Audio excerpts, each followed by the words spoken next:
everyone, welcome to Chem Optimize. I hope all of you are doing well.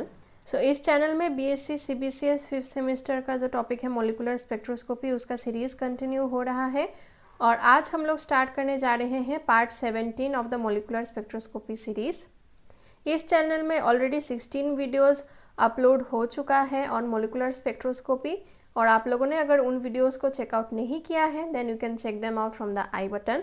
And if you are new to this channel please subscribe the channel and hit the bell notification ताकि आप लोग को पता चल जाए जब भी मैं एक नया वीडियो अपलोड करूँ और मुझे भी मोटिवेशन मिले रेगुलरली अच्छा नया कंटेंट्स लाने के लिए इस चैनल में।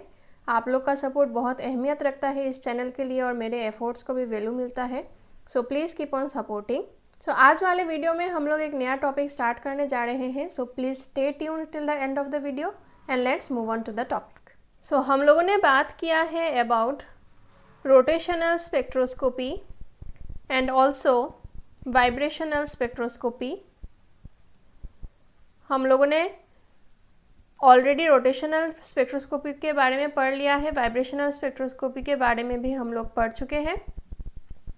सो हम लोग के माइंड में अभी इस पॉइंट में एक क्वेश्चन आना चाहिए कि रोटेशनल स्पेक्ट्रोस्कोपी में जो एनर्जी नीडेड होता है for the electronic transition between two consecutive rotational energy levels, ठीक है, that is very much smaller than the energy needed for the transition between two consecutive vibrational energy levels।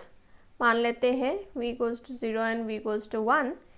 this energy E dash and this energy E is very much smaller than E dash। सो हम लोग को एक question mind में अभी इस point में आना चाहिए कि अगर हम लोग एक मॉलिक्यूल को कोई लाइट से इरेडिएट कर रहे हैं तो उस मॉलिक्यूल में अगर वाइब्रेशनल एनर्जी लेवल्स में ट्रांजिशन हो रहा है तो वाइब्रेशनल एनर्जी लेवल के लिए वाइब्रेशनल एनर्जी में ट्रांजिशन होने के लिए जितना एनर्जी हम लोग को चाहिए उससे बहुत कम एनर्जी रोटेशनल एनर्जी लेवल्स में ट्रांजिशन होने के लिए चाहिए होता है। तो फिर अगर वाइब्रेशनल ट्रांजिशन हो रहा है, वाइब्रेशनल एनर्जी लेवल्स में ट्रांजिशन हो रहा है तो उसमें से थोड़ा एनर्जी तो रोटेशनल एनर्जी लेवल्स में ट्रांजिशन होने के लिए भी यूज़ हो सकता है because this energy E is very much lower than this energy E prime.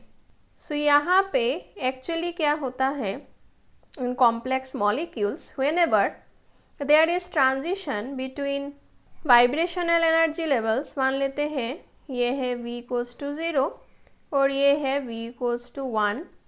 so in each vibrational energy level there are innumerable rotational energy levels as well। so जब भी vibrational energy levels में transition होता है rotational energy levels में भी transition देखने को मिलता है हम लोग को in complex molecules.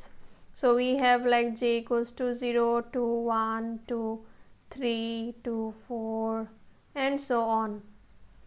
So every vibrational energy levels contains innumerable rotational energy levels as well। Okay, मान लेते हैं J prime 0, J prime 1, J prime 2 and so on. ठीक है।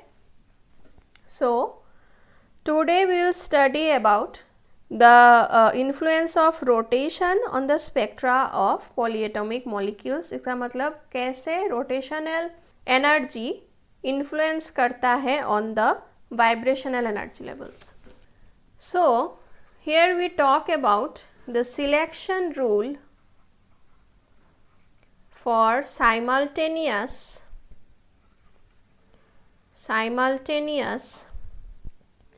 rotation and vibration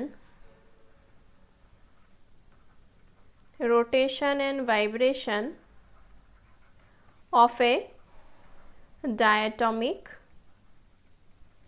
molecule। तो अगर एक डायटोमिक मॉलिक्यूल में simultaneously rotation भी हो रहा है और वाइब्रेशनल एनर्जी लेवल्स में भी ट्रांजिशन हो रहा है तो सिलेक्शन रूल कैसा होता है। So now the selection rules are delta V equals to plus minus 1, plus minus 2, plus minus 3 as before। And also अभी हम लोग को डेल्टा जे का रूल भी मिलेगा, which is delta J equals to +-1 and delta j not equals to 0.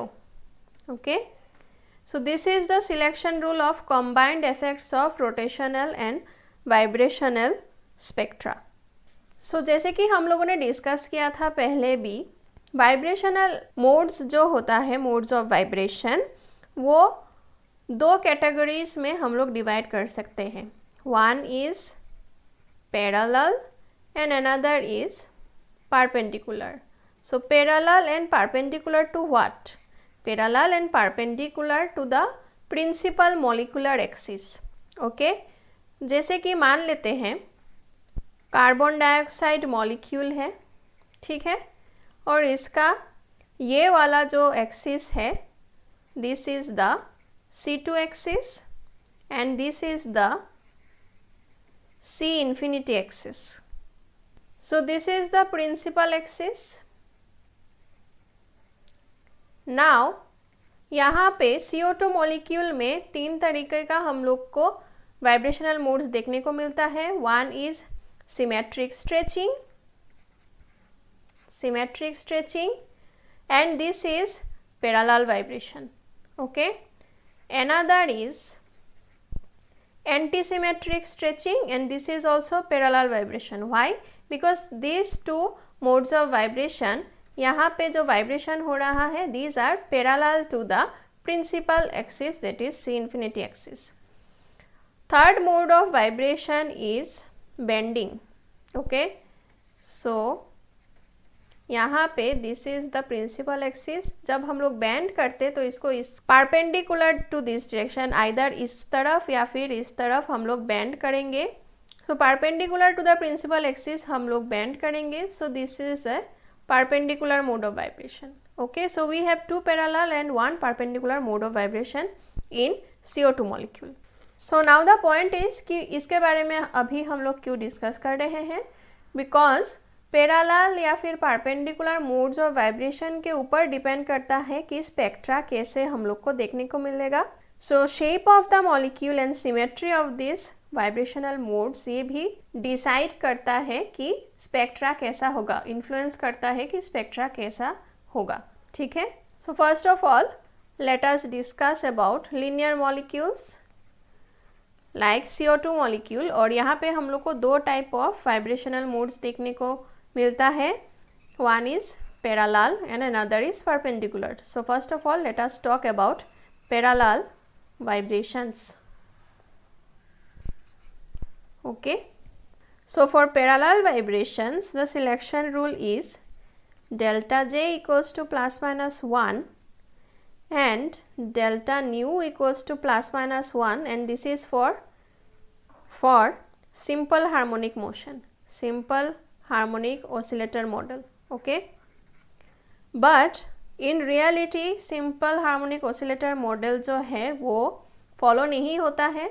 So for complex molecules, real molecules, we have delta J equals to +-1 and delta nu equals to +-1, +-2, +-3 and so on for n harmonic oscillator. ठीक है, सो यहाँ पे कैसा होता है, transitions होता है. मान लेते हैं ये एक वाइब्रेशनल एनर्जी लेवल है, V equals to 0. This is another vibrational energy level, V equals to 1. Okay, and we have rotational energy levels as well. J equals to 0, J equals to 1, J equals to 2, J prime equals to 0, J prime equals to 1, J prime equals to 2 and so on. Now according to the selection rule यहाँ पे हम लोग को spectra देखने को मिलेगा जब delta J will be equals to +-1. इसका मतलब ये है दो रोटेशनल एनर्जी लेवल के बीच में डिफरेंस होना चाहिए 1. So maybe we can say like J equals to 0 to J prime equals to 1. Okay, ठीक है. और यहाँ पे जो वाइब्रेशनल एनर्जी लेवल्स के बीच में ट्रांजिशन होगा जहाँ पे the difference in the vibrational quantum numbers will be +-1 और +-2. So maybe we can say from v equals to 0 energy level to v equals to 1 energy level. ठीक है. Now यहाँ पे हम लोग को स्पेक्ट्रा कैसे मिलेगा? So here we get splitting of the original spectra into two bands. Okay, and these are named as P and R branches. This is P branch, this is R branch. Okay, so what are these P and R branches? We'll talk in details. So यहाँ पे हम लोग rotational energy levels कुछ draw करते हैं. मान लेते हैं J equals to 0, 1, 2, 3 and another set of rotational energy levels J prime equals to 0, 1, 2, 3. ठीक है. तो जब delta J will be equals to -1, that is when the transition will be from like 1 to 0 rotational energy level और 2 to 1 rotational energy level, तब हम लोग को मिलेगा P ब्रांच. ठीक है. स्प्लिटिंग होगा ओरिजिनल स्पेक्ट्रा का और हम लोग को एक ब्रांच देखने को मिलेगा which is P branch, and along with it we'll get another branch which is because of delta J equals to +1, and this is known as R branch. And delta J equals to +1 कब होगा? जैसे कि from 0 to 1 rotational energy level में जब transition होगा, या फिर 1 to 2 and so on. ठीक है. So these are the P and R branches. और P and R ब्रांच में भी बहुत सारा लाइन्स हम लोग को देखने को मिलेगा. सो फॉर एग्जाम्पल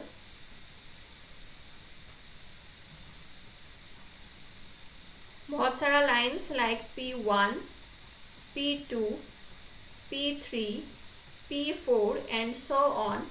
और दो लाइन के बीच में, दो स्पेक्ट्रल लाइन के बीच में जो गैपिंग हम लोग को मिलेगा, this is as usual as जो हम लोग ने पढ़ा था in rotational spectroscopy. This will be 2b. Okay, this will be same as linear diatomic molecules, that is the separation between two lines will be 2b. Similarly R branches होंगे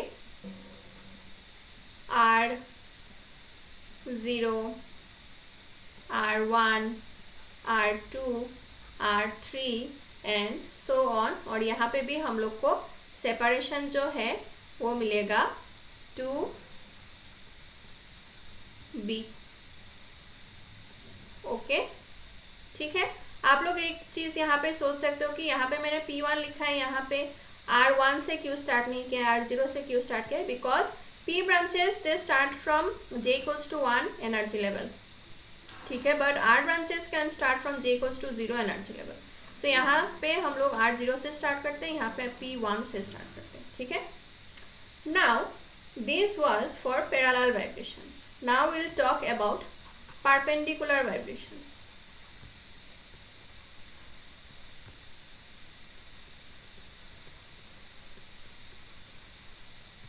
okay. So for perpendicular vibrations selection rule में एक चीज add होता है, that is delta J. यहाँ पे 0 भी हो सकता है और +-1 भी हो सकता है, और डेल्टा V जो होगा वो +-1 होगा. ठीक है. This is for simple harmonic oscillator model. But for enharmonic oscillator model delta J will be equals to 0 and +-1.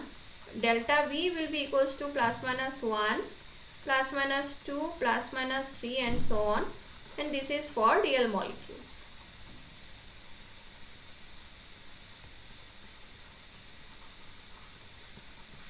Okay. Now इस डायग्राम में अगर हम लोग आए, so we'll get one additional line here which is because of delta J will be equals to 0. इसके लिए हम लोग को एक एडिशनल लाइन मिलेगा. डेल्टा J कब 0 होगा? जैसे कि 0 to 0, 1 to 1, 2 to 2 quantum number वाला एनर्जी लेवल्स में जब ट्रांजिशन होगा। तो इसके लिए हम लोग को एक ही लाइन देखने को मिलेगा, क्योंकि यहाँ पे कोई भी एनर्जी लेवल के बीच में ट्रांजिशन क्यों ना हो, वो हमेशा हम लोग को एक ही लाइन देगा। And this will be very intense, this will be superimposed here and it will be very intense, which is known as the Q branch.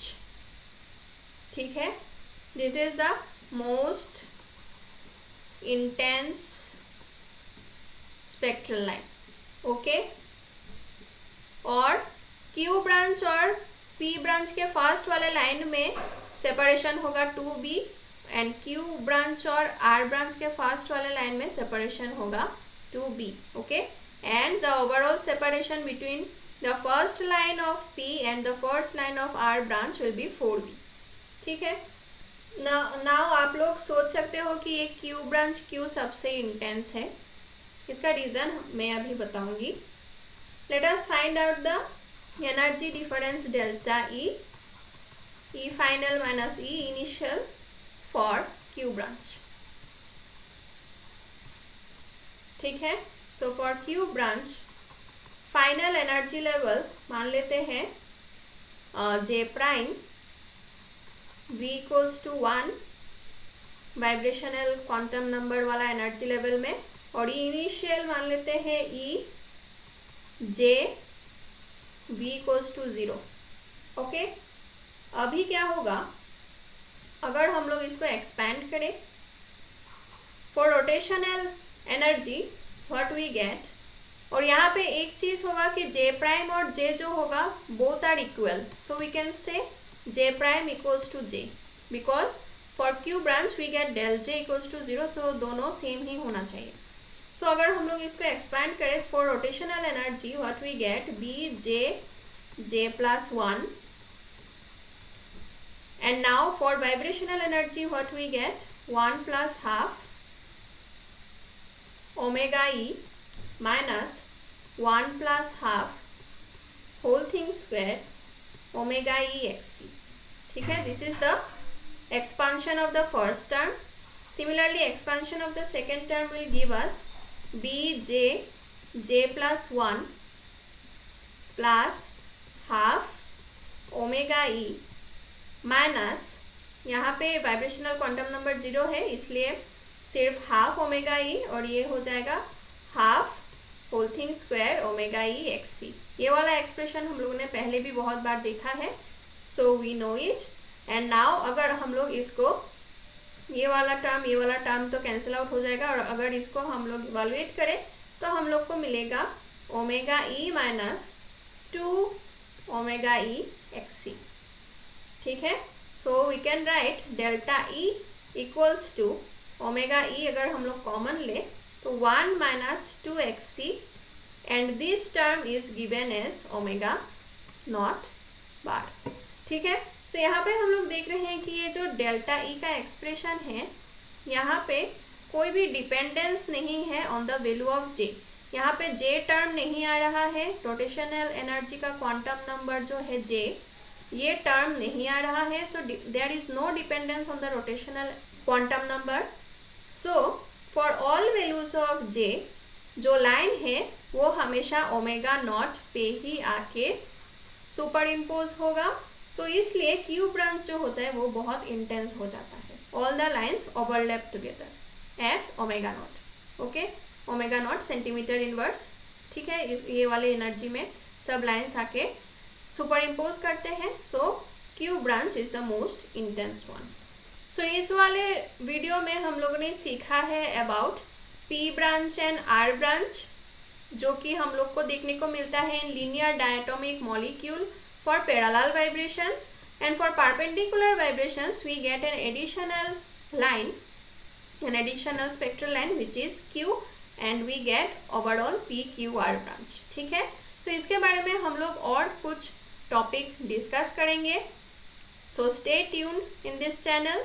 और आप लोग को अगर इन वीडियोस का कंटेंट्स अच्छा लगे then please make sure to subscribe to the channel and share the videos among your friends and support this channel. आप लोग को इस लेक्चर का PDF नोट्स डिस्क्रिप्शन बॉक्स में मिल जाएगा। और कोई भी अगर डाउट रहे या फिर फीडबैक रहे या फिर सजेशन रहे, please feel free to comment down in the comment section. I will be very glad to address them. And for more information and regular updates आप इस चैनल को फॉलो कर सकते हैं in Facebook and Telegram. Thank you so much for watching.